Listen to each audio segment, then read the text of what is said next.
มาเล่าอันเหตุการณ์อยู่ในถ้ำแบบว่าชีวิตกับไปอยู่เนาะแต่วันที่19เฮาไปแล้วก็ถ้าบ่อิดนี่ไป5 คนน่ะคือว่าไปฮอดปากถ้ำแล้วก็ฝนมันตกมันก็ตกน้อยๆนี่เนาะแล้วคนหนึงก็ถอนตัวออกไปเนาะจึงเลยเข้าไป4 คนมุดพากันมุดถ้ำเข้าไปแล้วก็ชั่วโมงหนึงจึงฮอดจุดหมายพุ่นน่ะเนาะไปฮอดอันจุดหมายแล้วก็จุอันแล้วก็เห็นจุทีมงานเขามืดแล้วหรือว่าผู้พานี่เนาะเฮ็ดคำอยู่อันบนนั่นแหละแล้วก็เขากำลังจะกลับอันเขามืดไปใส่คอมเมนต์เดี๋ยวตอบใต้คลิปเดี๋ยวคอมเมนต์เดี๋ยวที่เราอันเดี๋ยวว่าหลายคนก็ยังฮู้เลยเนาะคอมเมนต์นี่ตอบใต้คลิปเนาะเขาไปฮอดอันบอลที่เฮาอันจุดหมายที่ว่าเฮาจะเฮ็ดคำมันแล้วก็มีกลุ่มนึงแล้วก็ทีมงานนึงเนาะว่าทีมงานเขาผู้พานี่แหละเพราะว่าเขากำลังจะกลับแล้วเฮาแล้วไปพ้อเขาเจ้าแล้วก็เฮาก็จะเฮ็ดบอลเขาเจ้าเฮ็ดนั่นแหละสิกันไปอยู่แต่ว่าที่เราแต่ต้นเลยเนาะเราแต่ต้นเลยเพราะว่าเขาเขาแล้วก็กำลังจะกลับแล้วเราจะไปเฮ็ดต่อแต่เขาเจ้าบ่ให้เฮ็ดนี่นะอันถือว่าเป็นกระแสดราม่าที่อันผู้พาเว้านี่แหละกำลังเตียนเขาเรื่องนี่เนาะแล้วอัน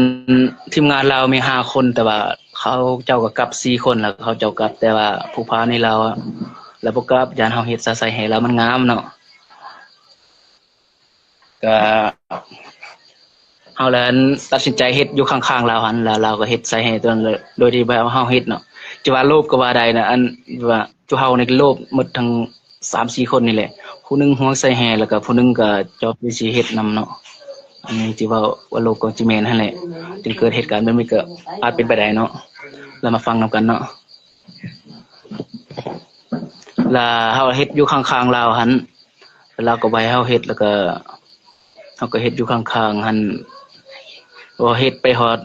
ประมาณเฮาเฮ็ดประมาณ8 โมงกลางคืนนี่นะแล้วฮอดแจ้งมื้ออื่นฮอดตอนแจ้งเนาะแล้วก็ผู้พานั้นเราเมื่อยแล้วเราก็ได้เป็นแห่ค่ำพอสมควรเนาะแล้วก็ออกแล้วก็เตรียมสิกลับทำแล้วก็เราก็กลับมาก่อนแล้วเฮาก็ไปเฮ็ดอยู่บ่อนเราเฮ็ดหั่นเฮ็ดไปเฮ็ดประมาณ9 โมง 10 โมงนี่แหละแล้วเราก็กลับมาเฮาว่าน้ำท่วมปากถ้ำแล้วเด้อบัดนี้แต่เฮาก็ยังบ่ทันเชื่ออยู่แต่50-50อยู่จนเราเน้นหนักเน้นหนาไปว่าน้ำท่วมอีหลีนี่แหละเฮาจึงว่าเฮาจนว่าพากันเซาแล้วก็ออกไปเบิ่งกันอยู่ห้วยน้ำเนาะพอดีน้ำมาเต็มตอนนั้นก็น้ำกำลังมาเด้แล้วก็เฮาได้ตกใจเด้ว่ามันน้ำมาแห้งเกินไปนะน้ำมาแห้งได้ตอนนั้นน้ำกำลังมาแล้วครับบอกว่าขึ้นที่สูงหาทางออกว่านี่นะหาทางออกไปศอกทางออกทางใดก็บ่มีว่านี่นะครับไปพักอยู่บ้านเฮาให้ค่ำนั่นแหละศอกทางออกนี่นั่นเนาะสิ่งลี้ลับได้ทำฟังกำลังต่อหลังจากที่ศอกเนาะศอกหานทางออกบ่ได้นะตอนมันฮู้ว่าน้ำท่วมแล้วเนาะตอนนั้นเนาะเดี๋ยวจากนั้นก็มาพักหลังจากนั้นบ่เห็นทางออกแล้วเนาะทางออกมันน้ำตันแล้วก็ได้ไม่ค่อยกับไอ้ค่ำเนาะได้ไปศอกหาทางออก3 คนแล่นกับมืดแล้วกับหันน่ะบดแห้งเพราะว่าตีนแล้วก็ตีนนั่นน่ะแล่นแล้วก็ขออนุญาตเนาะตีนแล่นกับเปื่อยแน่นะเป็นหอเนาะเป็นนั่นเนาะเปื่อยแต่ว่านี่บ่ไปบ่ได้3 คนน่ะเฮากับไอ้ค่ำแล้วไปซอกหูออกหั่นน่ะแล้วเข้าไปทางแคบๆซ้ำนี่แหละทางน่ะมันจะแคบซ้ำนี่เนาะแล้วเข้าไปแล้วไปซอกสำรวจเบิ่งมันจะลงไปแล้วมันจะมีบ่อนน้ำเนาะน้ำเป็นแอ่งใหญ่ๆเป็นบางเขียวๆดอกอยู่หั่นน่ะพอดีจุเฮาก็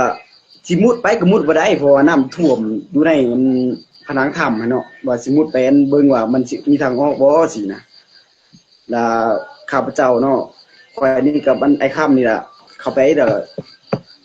ไอ้ค่ำพาไปเด้อไปเห็นนั่นหูโป่งนะหูวันสูงๆน่ะจุข่อยก็เข้าไปตอนนั้นอยู่บ่ร้อนเข้าไปแล้วก็ขึ้นสำรวจเบิ่งหูสูงๆนั่นแหละขึ้นสูงๆแล้วก็บ่มีทางออกวันนี้นะโอ้ยจังว่าจักสิจังไดบัดนี้ก็มีแต่หลังจากที่เฮาสำรวจแล้วเนาะเฮาก็ได้กลับคืนลงมากลับคืน กลับคืนไปหา3คนที่ยังอยู่รอถ่ายอยู่บนจุดที่เฮาเฮ็ดเวียกตอนทำอิฐหั่นร้านไปแล้วก็เว้านำเขาเจ้าว่าโอ้บ่มีทางออกแล้วเด้อสิจักเฮ็ดแนวใดแล้ววันนั้นน่ะก็มีแต่นอนพักผ่อนมื้อนั้นหั่นเนาะตอนนั้นยังมีเวลาอยู่ตอนนั้นน่ะไฟโทรศัพท์ไอ้ค่ำก็ยังมีอยู่ตอนนั้นน่ะยังบ่ทันหมดพากันนอนตอนประมาณ 7:00 นนอนเอาแห้งหั่นนะเพราะว่าจุเฮาก็ซอกปีนขึ้นฟ้าสูงๆเนาะมันก็บ่มีบอนซอกหั่นนะบอนออกหั่นแล้วหมดแห้งแล้วพาไอ้ค่ำกลับมาเนาะ2คนจุเฮากลับมาใส่3คนอยู่คบกัน5คนอยู่ในหั่นนี่หลังจากนั้นก็ได้นอนอยู่พักผ่อนเนาะพักผ่อนแล้วก็โอ้อากาศหนาวแฮงมื้อนั้นนะยินอยู่ว่าเขามาในยินอยู่ว่าเขาไม่ได้เด้ออากาศหนาวอยู่ในหั่นบ่ฮู้น่าสิเฮ็ดมีแต่นอนคนละบ่อนเนาะตอนนั้นเนาะมีแต่นอนคนละบ่อนอันมืดกับมืดอยู่ภูผาน่ะก็นอนคนละบ่อนนึงแล้วไอ้ค่ำกับอี้ก็ขึ้นมาปีนนอนบ่ถึงสูงบ่อนนึงพอยานน้ำนี่ตอนนั้นฮะยานน้ำว่ามันสิท่วมเฮาหั่นนะแล้วข่อยกับอันแล่นนี่ก็ขึ้นบ่นอนอยู่บ่ถึงสูงบ่อนนึงแล้วมืดเฮาก็มืดอยู่ภูผาน่ะก็นอนอยู่บนเขาห้วนค่ำหั่นแล้ววันนี้ล่ะพอดีตกดึกๆหน่อยนึงแล้วก็เล่าหั่นน่ะเล่าหั่นห้องอยู่เฮาน่ะแล้วห้องอยู่เฮาล่ะบ่ฮู้ว่าจะเฮาไปไสหั่นน่ะเราเว้าหั่นน่ะเราห้องอยู่เฮาก็ค้านเราเนาะเฮาก็ต้มรับอยู่พี่เด้อสิแล้วเราก็ขึ้นมาหาจุเฮามื้อนอนนำจุเฮากับแล่นนี้อยู่เทิงหั่นหนาวแฮงอยู่หั่นน่ะมีแต่อาศัยกันกอดกันนั่นแหละแล้วก็มือต่อมาแล้วก็เฮาก็แบ่งปันกันมาลงสังเกตเบิ่งน้ำเนาะลงสังเกตเบิ่งน้ำก็แล้วก็น้ำก็บ่ทันแห้งเทื่อก็ได้ขึ้นมาศอกทางออกประมาณ3มื้อเลย2ทางออกนะศอกทางหูโอ้ยประมาณ30-40 เมตรแล้วก็บ่มีทางออกสักทางเลยเฮาจึงเว้าว่ามีทางออกทางเดียวเนาะคือว่าทางนั้นน้ำตันนี้จากนั้นน่ะฮู้แล้วว่าเฮาติดทำอีหลีแล้วแบบว่าบ่มีทางออกเลยว่าคันบ่มีผู้ใดช่วยได้เลยนะโอกาสรอดมัน 0% อยู่แล้วนะถ้าบ่มีไฟช่วยนี่นะครับสบายดีนี่ก็คือกันนั่นน่ะเนาะเฮาก็ถือว่าอายุก็หลายกว่าเขาเนาะแม่นว่าปานว่าหัวหน้าทีมก็แม่นเนาะเฮาแล้วสอบทางออกคือว่าคือบ่น้องเว้านี่ก็ถึกแต่แม่นว่าสอบ3วันสอบทางออกกันน่ะปีนขึ้นมาสุดประมาณ5-60 เมตรก็บ่มีหากไม้สิยังลงมาเนาะสิเจาะทางออกก็บ่มีเนาะถือว่าสุดปัญญาเลย3วันนั่นน่ะพาเดียวกอดคออยู่คือเก่าคือว่ารอดมาฮอดทุกมื้อนี่แหละคันว่าต่างประเทศเนาะเขาบ่ช่วยเหลือเอาทุกประเทศเนาะโอ้มีชีวิตย้อนเนาะคือว่าออกมาเขาว่าเอาชีวิตใหม่มาพวกเฮาก็ขอบใจหลายๆนี่แล้วผู้นึงเพิ่นคาเวียกเพิ่นบ่ได้มารวมนำนี่มีแต่3คนเดี๋ยวเราจะเล่าต่อเนาะอันชีวิตการเป็นอยู่นั้นหลังจากว่าเห็นน้ำท่วมอย่างนั้นแล้วเฮาก็ขึ้นมานอนอยู่จุดนึงเนาะแล้วเฮาก็มาคิดว่าโอ้เป็นนำเฮามาบุกรุกยาวบ้านเฮือนเขาเจ้านี่บ่หรือว่าเฮามาเอาใส่แห่เขาเจ้านี่บ่เฮาสงสัยตัวนี้เนาะแล้วเฮาทั้งคนนี่น่ะแล้วก็ขุดดินเอาแห่นั้นไปคืนไปขุดดินเอาแห่ถมไว้ข้างๆบ่อนเฮานอนนี่แหละแล้วก็ภาวนาได้วันนี้นะภาวนาขอให้ฝนหยุดตกแล้วก็น้ำแห้งพอจะได้สระน้ำมันมุดน้ำออกนะแล้วก็ภาวนาแล้วก็บนบานสิ่งศักดิ์สิทธิ์อยู่เท่านั้นแหละว่าเฮาสิบ่เอาแล้วแห่คำนี่นะเฮารอดชีวิตออกไปได้ก็ดีแล้วเฮาเจนขางัวขาควายแล้วก็ขาหมูว่าสิ่งศักดิ์สิทธิ์นั่นน่ะเฮ็ดเป็นพิธีให้นี่นะแล้วเฮาก็มานอนวันนี้เพราะว่าโทรศัพท์มันดับแล้วนอนก็จักว่าสิหลับสิตื่นนั่นแหละบ่ฮู้โมงฮู้เวลาเลยแล้วก็ต่อมาแล้วก็ออกไปสังเกตเบิ่งน้ำมันก็ลดลงหน่อยนึงนั่นแหละลดลงหน่อยนึงแล้วก็เพิ่นทั้งคิดฮอดลูกคิดฮอดเมียได้ทั้งไอ้คำเพิ่นว่าโอ้เฮ็ดนำลูกเฮ็ดแนวนี้บ่เฮ็ดแนวนี้เฮาวางแผนว่าสระน้ำบ่จึงมีโอกาสรอดได้ถ้าเฮานอนอยู่ที่เฮาสิตายซื่อๆบ่นี่นะเพิ่นว่าด้วยความจนปัญญาแบบคิดฮอดลูกคิดฮอดเมียนะสระน้ำเฮาก็เขาก็เห็นดีลองสระลงประมาณ10 นาทีเนี่ยตึงก็บ่แห้งแล้วน้ำมัน ไหลมาเป็นปกติอยู่แล้วมันขนานกันไปเรื่อยๆหั่นนะ ครึ่งชั่วโมง แต่ว่าเสียแห้งไปหลายเติบเนาะน้ำก็บ่ลดลงแล้วก็เมื่อที่วันนอนหั่นแหละกับเมื่อแล้วก็ปรึกษาเดียวบัดนี้นะโคมก็หมดไฟแล้วหมดไฟหลายอันเติบแล้วเพราะว่าแล้วปรึกษาแล้วใช้อัน2คนไปสองทางเพราะว่าไปเบิดทุกคนไปว่ามันโคมมันก็หมดไฟหั่นนะแล้วก็เฮาได้แบ่งคนไปสองทางคือมืดหั่นมีมืดแล้วก็อิงแล้วก็เฮาเอาไฟฉายโฮมไฟฉายให้มืดกับอิงไปสองทางออกเนาะเพราะว่าคันออกไหลแล้วเฮาคนมาช่วยคันออกได้ถือว่ารอดหมดทีมหั่นนะแล้วเขาก็มากอดคอและอำลาพาจากกันเอาได้วันนี้นะ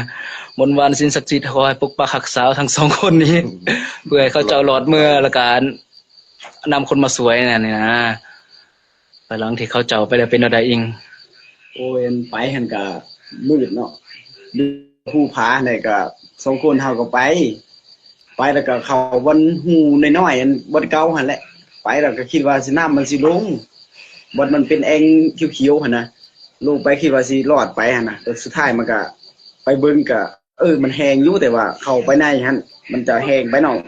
เดี๋ยวเข้าไปในหั่นน่ะมันจะเป็นตาย่านขนาดใดๆน้ำมันเขียวๆ คอมเมนต์ตอบถ่ายคลิปเด้อตัวใดที่ เขียว บ่ ๆแล้ว เข้า เป็น ใจ อย่างนั้นสิไปโตมันก็ไปบ่ได้นะคิดออกว่าน้ำหูมันน้อยๆหูมันเป็นแอ่งน้ำเนาะน้อยๆเข้าไปแล้วมันเป็นอันนี้เนาะน้ำท่วมเพดานถ้ำเลยนะมันสิเข้าไปกันเข้าไปบ่ได้บัดนี้โอ้จักที่แนวใดอยู่เฮากับอันผู้พานก็คิดยากคิดว่าสิออกไปให้ได้หั่นแหละคิดว่าออกไปแล้วสิพาอันคนมาเอาอันจุอ้ายจุพี่เพิ่นจุหมู่จุคู่อยู่หัน3คนนั่นก็บ่ปะบ่ทีมเนาะก็ว่าสิออกไปได้หั่นนะแต่อันนี้ก็ชุดที่ปัญญาแล้วมาฮอดถ้าผู้พาหันหรือมื้อนั่นก็เราเห็นอันน่ะมันเป็นแหงหินนะแหงหินคิดว่าสิเป็นอันบ่อนออกว่าซั่นซะเราได้ปีนขึ้นเบิ่งเราบอกว่าอยู่มีท่าเด้อเดี๋ยวข่อยสิซื้ออันปีนขึ้นเบิ่งเราว่าเราก็ปีนขึ้นอยู่เทิงพุ่นแหละปีนขึ้นไปแล้วก็บ่เห็นหูออกวันนี้นะเราก็ลงมาแล้วไปสำรวจเบิ่งบ่นั้นเห็นหูนึงอีกก็สำรวจไป11วันเนาะค่อนข้างจะยาวหน่อยนึงเนาะมันมืดแต่มันก็บ่แม่นเฮาฟ้าเฮาทิ้งเนาะเฮาก็หักกาแฟหมดนั่นแหละแต่ว่าเพิ่นออกมาเพิ่นเลาะไปเนาะคือว่าเฮานี่ก็นับถือเพิ่นชำว่าลูกชายเฮานั่นแหละแต่ว่าออกมาเพิ่นสร้างกระแสแล้วลงนี่ลงหันแต่อยู่คือเฮานี่ก็ดีแล้วเนาะมันบ่สร้างกระแสนั่นเนาะมันนั่นมันคือเว้าน่ะมันติดอยู่11วันค่อนข้างจะยาวหน่อยนึงเราโตเลยเนาะเพราะว่าอันให้อิงกับมืดนี่ไปสอบทางออกเราบ่เห็นวันนี้นะแล้วประมาณชั่วโมงนึงแหละเขาเจ้าไปน่ะแล้วยินเสียงเอิ้นนะเสียงเอิ้นโอ้บ่มีทางออกแล้วเด้อทีมงานก็ท้อแล้วได้บัดนี้กลับมาอยู่ที่พักอยู่จุดโน่นๆสูงๆนึงห่างจากน้ำก็บ่ไกลประมาณ10เมตรนี่แหละเพราะว่าทางเฮาคิดว่าคันเขาจะมาช่วยเหลือนี่อาจจะยินเนาะเพราะว่าเขาเคาะแล้วเขาเอิ้นนี่นะก็อยู่อันปักหลักปักฐานอยู่นั่นแหละแล้วนอนบ่ฮู้ว่าจักเว้นจักคืนเลยเพราะบ่มีโมงเด้ความหิวมาครอบงำเนาะผู้ใดก็เริ่มสติแตกละ20เมตรสติแตกห้องว่าหิวอายเพิ่นจังว่าหิวก็ทับบางกินนะแม่ อันนี้แหละตัวกินบางเขาเจ้าว่านะแล้วก็แล้วมันยำได้แบบนั้นเนาะแล้วก็ทับบางนั้นมากินทับบางตัวทำอีนั่นบางมันแข็งคนกินบ่ได้นั่นโอ้ตับตัวอ่อนเด้บางทีเคี้ยวได้เด้ขนาดหนูยังกินได้นะอะไรทับตัวอ่อนๆนั้นมากินเนาะกินคนละน้อยแต่มันกินบ่ได้ดอกเพราะมีวิตามินหยังตัวให้มันหายความหิวไปซื่อๆนะนอนอยู่ก็ยังทำบาปนอนอยู่อันซ้ำกับหนูกัดอันซ้ำกับอ่นกัดไม้นั่นแหละว่าก็นั่นแหละแล้วก็จะก็กลับมานอนพักผ่อนต่อเนาะนอนเมื่อยบ่ฮู้น่ะจะเฮ็ดต่อมานี่แล้วก็มาบนบานสิ่งศักดิ์สิทธิ์อีกแล้วมันนี่ความเชื่อเนาะเพราะว่าเฮาคิดว่าโอ้เป็นน้ำเฮาเอาหยังเอาแหปะอยู่ในถุงแล้วก็เฮานอนไกลๆนี่คิดว่าเป็นอย่างนี้แล้วครับทางหาคนนี่แหละลุกมานบแล้วก็เอาแหนี่ไปทอกคนเดียวนะทอกอันดินดินถามมันทอกเอาจากถุงนะแล้วบอกมืดอันแหตัวน่ะคันตัวจากหลอดน่ะไปทอกมั้ยไปทอกทิ่มมั้ยเราบ่ไหวเรานอนแต่ว่าเราโซมเราเข้าไปก่อนเฮาเราเข้าไปวันที่17พุ่นแหละ แล้วจำเป็นแล้วเฮาให้อิงนี่อิงมันก็ขุดเอาของเราไปทกไปบนเดียวสาเหตุที่แล้วว่าเฮารักแห่คำของเรามันบ่แม่นเนาะเพราะเฮาอยากคืนให้เจ้าที่เจ้าทานด้วยว่าอยู่แถวๆนั้นหั่นเฮาไปทกบนเดียวหั่นแล้วตามหลังมาจะเป็นแนวใดล่ะเฮาจึงสิอธิบายเติมเด้อเพราะว่ามีแนวมันให้เอาออกนะสิเล่าไปอันตอนนี้ก็เนาะแล้วไปทอกอยู่บนเดียวหั่นเนาะแล้วก็มันมาบนบานว่าโอ้ลูกหลานนั้นบ่เอาอันหยังเด้อว่าแน่ทอกให้ทีมมันคืนป้าให้เบิดแล้วขอให้สิ่งศักดิ์สิทธิ์อันคุ้มครองให้เด้อแล้วก็เฮามานอนแล้วก็นอนไกลๆน้ำนั่นแหละก็มันติดตามน้ำถ้าน้ำลงเนี่ยไปสระน้ำเนาะแล้วก็มื้อต่อมาก็น้ำลงอีหลีหั่นแหละหลังจากทีมสะแฮนะน้ำลงแล้วก็ยังสายน้อยๆสำแขนนี่แหละอันว่าสายน้ำไหลหั่นนะแล้วอายเพิ่นก็ส่วนสระน้ำอีกสระก็ลงหลายเติบแต่ว่ามันบ่ทันมันลงไปหลายๆแล้วก็มันจะซ่าขึ้นบัดนี้นะแล้วก็บ่ทันแล้วก็เสียแรงเวลาเติบแล้วก็กลับมานอนโซมเลยวันนี้นะยังอ่อนเพลี กลั ย บมานอนฝักแห้งนอนก็จักบ่หลับมานอนในความหนาวความอากาศเย็นความครัวนะแต่เสมอเฮานะความครัวหลาจวยไปตกนรกคงนึงนี่นั่นน่ะนอน ตายเลยเกิด บ่ ใหม่ ฮู้เวลาเลยแล้วก็มื้อต่อมาแล้วก็นอนก็เดียวก็เลยหนาวก็กอดปานนั้น แม่นแต่ความจริงอยู่ในหันสามัคคีเดียวเลยทั้งนั้นทั้งมืดแล้วเฮาแล้วก็เบิ่งแย่งซึ่งกันและกันเลยแต่ว่าออกมาจากเราอันคิดว่าเฮาเอาให้คำพูดเดียวนี่แต่ว่าบ้านเมืองมันมีเปเนาะเอาอันกระแสดังๆมื้อนี้สิเอาได้ก็พากันนอนอยู่หั่นจนปัญญาเฮ็ดแล้วแหงเงือกสุดท้ายวันนี้อายเพิ่นก็ส่วนไปสู่บิดน้ำซ้ำอีกวันนึงไปค่ะมันลงแล้วน้ำลงแล้วเฮาจึงลอยไปเลยเสียงลอยไปเพิ่งทาหลอดเบิดเลยนะเดี๋ยววันนี้นะแล้วก็ลงไปกะเกียมสิสระน้ำแล้วได้มั้ยกำลังสิสระน้ำแล้วกำลังสิสระน้ำแต่มีเคาะสวยชีวิตยินเสียงกันเคาะตักตึกตึกทำอีกก็คิดว่าหนูทำอีกนะเคาะฟังนี้ฟังแล้วก็เฮาแล้วเอาคอนตีน่ะเคาะคืนไปเนาะเคาะคืนเป็นจังหวะไปแล้วก็มีเสียงตอบกลับเป็นจังหวะมาโอ้เฮาจึงมามั่นใจว่าแม่นคนจึงมีกำลังใจขึ้นมาบัดนี้นะจึงมีกำลังใจขึ้นมาแล้วก็เคาะประมาณ5นาทีนี่แหละเป็นเสียงเคาะแบบว่าคนตอบอีหลีนี่แหละแล้วต่อมาก็มีน้ำคุณออกมาโอ้เฮามั่นใจร้อยเลยก็พากันมาถ่ายอยู่อันแคมป์น้ำหั่นบอนกู้ภัยมาเห็นเฮาน่ะมาถ่ายอยู่หั่นโดนเติบเด้ถ้าผมจักชั่วโมงถ่า10นาทีคือว่าโดนในการรอคอยถ่าโดนจนว่าบ่ไหวแล้ว2คนจึงกลับมานอนอยู่พุ่นแล้วมีแต่เฮากับไอ้คำกับมืดแล้วก็สังเกตการช่วยเหลือ2คนเฮาเนาะ3แล้วต่อมาจึงยินเสียงบ่มืดก็อยู่นำสูน่ะ2คนแบบนี้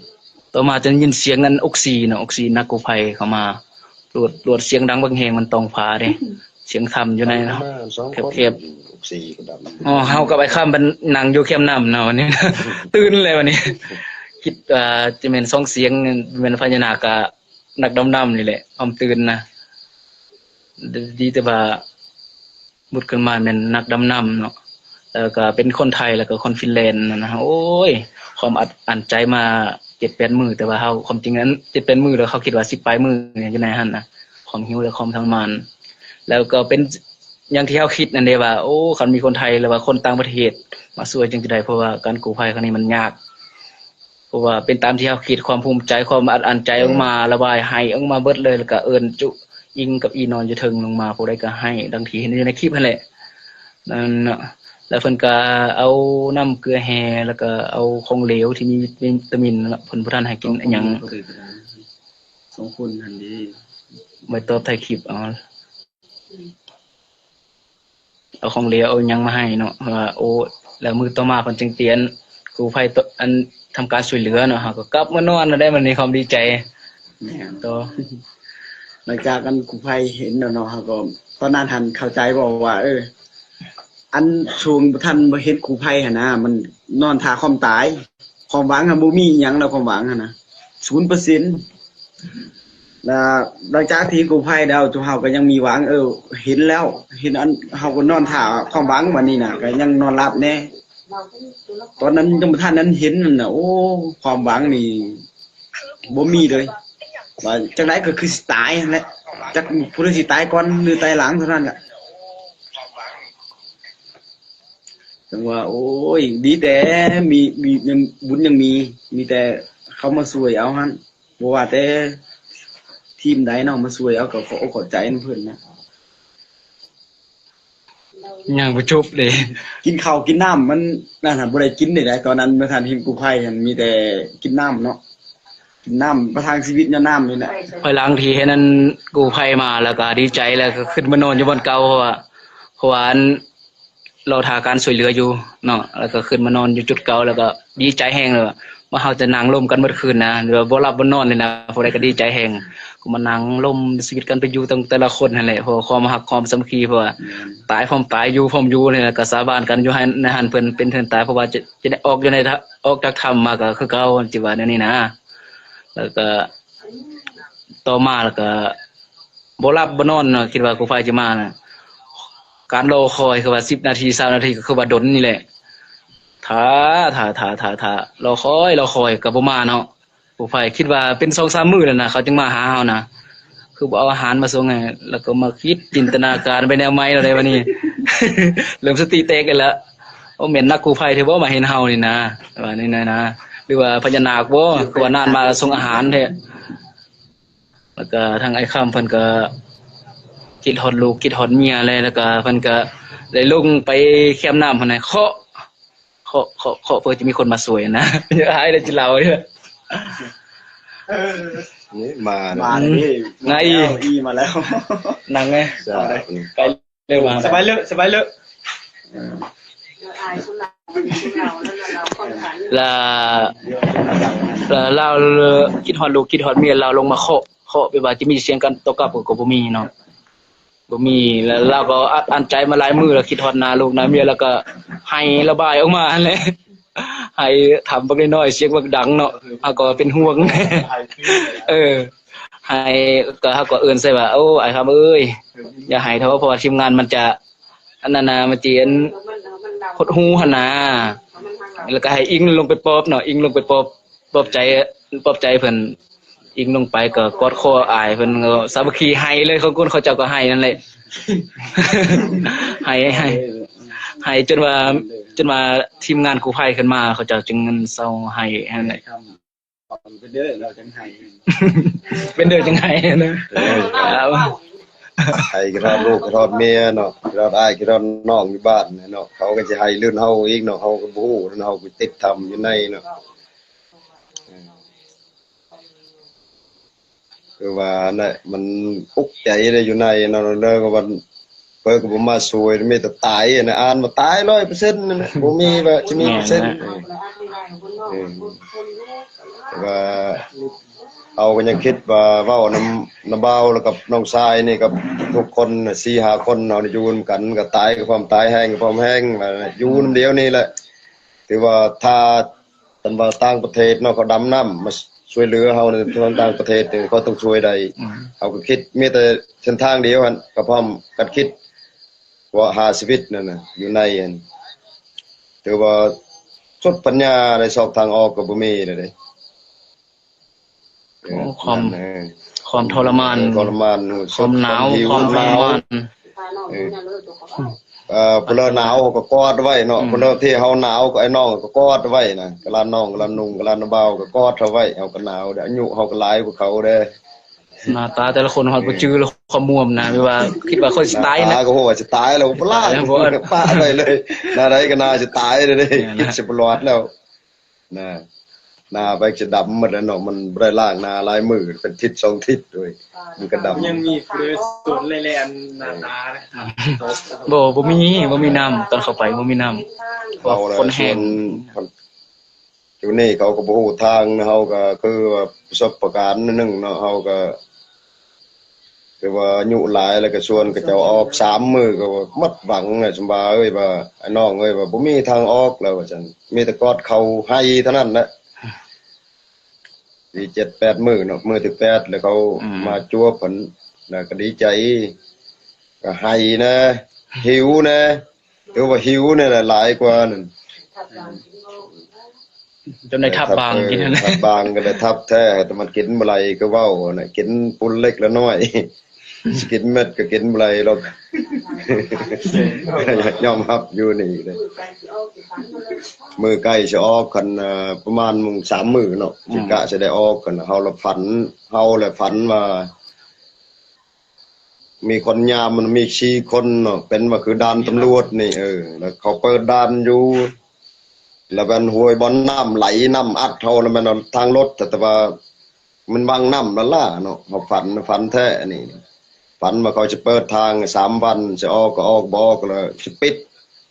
แต่เขาออกประมาณ2-3 วันเขาก็ปิดแท้บักทำอยู่ในต้นนาเขาติดทำก็มีแต่เท่านั้นนะอื่นก็บ่มีฝันก็ฝันหลายแล้วเรา แล้วก็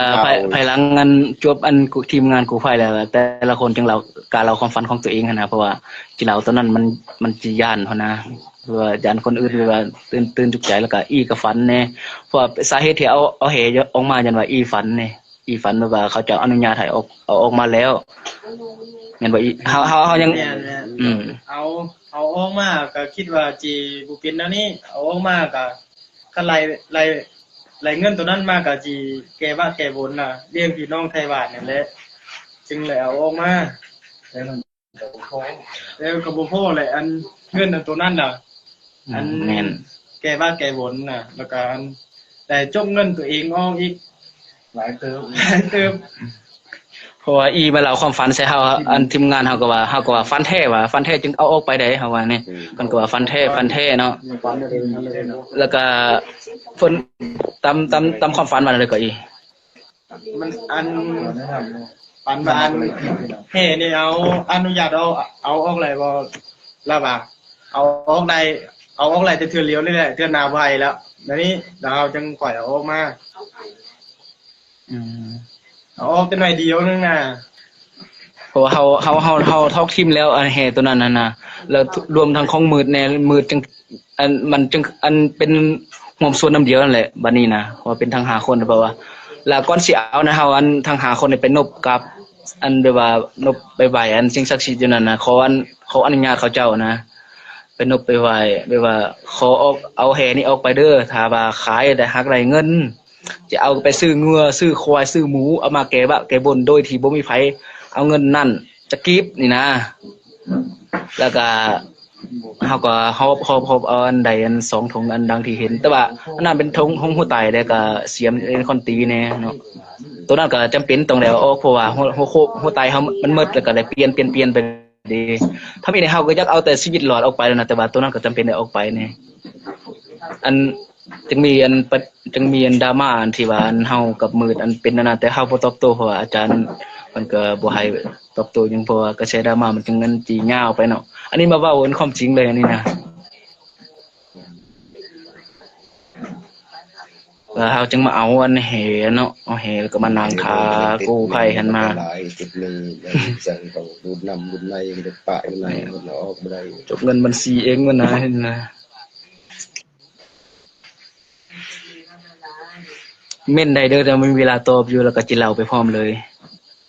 ตอนเข้าไปหันบ่เห็น2 คนเห็นบ่ได้เห็นนะเขาคนละเวลาดิเขาคนละเวลาเพราะว่าเขาก่อนนี่แหละอย่าฮู้หยังก็ถามได้เลยวันนี้นะแบบว่าเฮาเล่าก็ค่อนข้างจะจบแล้วเด้แล้วก็อันต่อมาก็คือในคลิปนั่นแหละต่อมานะอย่างนั้นเรื่องนั้นสิ่งลี้ลับนั่นน่ะสิเว้าอีกเนาะมื้อนั้นหันมื้อวันที่สิออกมานะตอนนั้นหันประมาณเที่ยงคืนว่าตอนใดหั่นยินคล้ายคือเสียงคนกวนน้ำนี่นะอยู่ในถ้ำนะแต่ว่าบ่มีคนบ่มีเฮากับแล่นเนาะเฮากับแล่นลงไปเบิ่งน่ะบ่มีเลยบ่มีคนนั้นที่ว่าอันกวนน้ำนะเพราะว่าอยู่คู่หั่นก็ปะอยู่เทิงหั่นก็ตกลงเลยคู่หั่นก็นี่ก็ใช้วิจารณญาณในการรับชมเนาะรับฟังเนาะว่ามันเป็นย้อนหยังหั่นนะกับมือสิออกไปหั่นแล่นว่าเราว่ายินเสียงปีเสียงซอเขาวันลำเขานั่นให้ฟังตอนอยู่บนถ้ำมันมีแต่แล่นยินผู้เดียวแต่ก็เฮาก็บ่ฮู้ได้ว่าสิได้ออกกันเวลานั้นหั่นนะเพราะว่าเสียงแต่ละคนมันเริ่มสติแตกมันเริ่มร้อนแล้วนะแต่เฮายินอีหลีนี่แหละพวกเฮานะยังประมาณ10 นาทีนี่แหละยังประมาณ10 นาทีนี่แหละเฮากำลังสิออกไปแต่ว่าเฮาบ่ฮู้ได้ว่าจะได้ออกเวลานั้นหั่นนะแต่มันยิงเสียงแปลกประหลาดหั่นน่ะก็มีหั่นแหละ พอออกมาแล้วก็มีหลายอันหลายแนวเลยที่ฝันเห็นนะ แล้วอันข่อยก็ยังฝันว่ามีผู้สาว2คนมามักข่อยนะ มามักข่อยแล้วว่ามามักข่อยว่าจะเอาข่อยเป็นผัว อันอยู่ในถ้ำหั่นว่าสิเอาข่อยเป็นผัวว่าเป็นผัวก็อย่าแต่ข่อยขอมือก่อนข่อยสิมื้อแล้วข่อยบ่อยากอยู่นี่นะมันหนาวข่อยเว้าในความฝันนั่นแล้วเขาล่ะแต่งอาหารให้ข่อยกิน ในความฝันนั่นข่อยจังรู้สึกว่าหิวข้าวหลายหั่นน่ะตอนนั้นน่ะยังบ่ทันเจอกูไฟดอกข่อยฝันหั่นน่ะแล้วในฝันนั้นแล้วก็บัดนั้นน่ะข่อยถามว่าทางออกนี่มันมีทางใดแน่ว่าสิแล้วบ่มีทางออกเลยบัดนี้น่ะแล้วว่ามีทางออกทางเดียวเขาแนะนำให้ทางออกก็คือทางนั้นออก แน่นแล้ว ออกมา ไปนำกันแน่นอน ทางออกอะไรทางออก แม่นทางอื่นน่ะบ่มีระว่า โดยฮักแพงกันละเด้อเดี๋ยวนี้นะ แล้วเขาเว้าว่าเขาสิขออีก2คนว่าสิขอ2คนอยู่นี่เด้อว่าสิในความฝันน่ะนะอันนี้ก็บ่กล้าเว้าให้เขาฟังอัน5คนตอนนั้นน่ะบ่ฮู้ว่ามี7คนตอนนั้นหั่นแล้วเว้าว่าเขาสิเอา2คนไว้นี่เด้อว่าสิเอ้า เงินไผ ข่อย ว่า ก็บ่กล้าเว้าให้ไอ้น้อง5คนฟังเลยเนาะแล้วข่อยอันออกมาพี่ข่อยจึงเว้าให้เขาฟังเพราะว่าแต่5คนบ่จักสิแม่นไผ ข่อยก็ย่านข่อยคนหนาวดุกเด้ข่อยเว้านี่ ตอนแรกๆก็บ่ฮู้เลยว่า แม่นตอนแรกก็บ่ฮู้ว่ามีอีก2คนมีแต่คิดว่ามีแต่5คนเจ้าแล้วบ่คืออยากเว้าให้เขาย่านนะว่าเขาสิขอ2คนนั่นไว้นี่แล้วบ่กล้าเว้าให้ไผฟังเลยเรื่องนี้นะ พี่น้องสาวมันจะฝันเห็นนั่นแหละ โอ้น่าสิมีอันอยู่ติบ่ แล้วก็อันตัวกระแสดราม่าที่อันผู้ฟ้าเว้าหั่นก็บ่มีความจริงเนาะเพราะว่ามันเราแบบว่าเขาไปแล้วนอนตลอดนะเราบ่ฮู้อีหยังเลยเพราะเขามาเฮ็ดพิธีหยังก็บ่ได้มาเฮ็ดนำเลยก็คืออันเว้าหั่นแหละ โว้ยเว้าโดนน่ะมันนอนฮู้หยังมีแต่คน เนี่ย คิ แห ด ละ จะไปตายแล้วนะ คือเขาเว้านั่นแหละ มีแต่นอน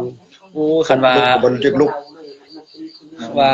มันเขาเป็นข่าวดังนั่นนี่นะเฮานี่ไปเอาให้คำมาเอามาแท้แต่ว่าอันเฮายังครอบครองว่าเป็นไปบ่ได้ดอกที่เฮายังมานั่งอยู่นั่นนี่นะบ้านเมืองก็มีชื่อมีเปแต่ว่าเราบ่มาเข้าร่วมพิธีงานอีหยังต่างๆเลยนะแล้วจึงนั้นเข้าใจผิดว่าเฮาอันรักเอาผู้เดียวแล้วโอ้ยเงินซ้ำนี่ยังใช้หนี้บ่พอยังจะเอาผู้เดียวอยู่เนาะ แม่นอันเขาเว้าว่าคำเสนอใครบ่มีความจริงเด้อพี่น้องเด้อ ตัวนั้นว่าสิอันว่าสิตอบอยู่แต่ว่าอันนั้นเป็นกระแสดราม่ายาวๆไปนะเรื่องมันก็บ่จบสิ้น รวมไปถึงดินถึงทรายน่ะสำนั้น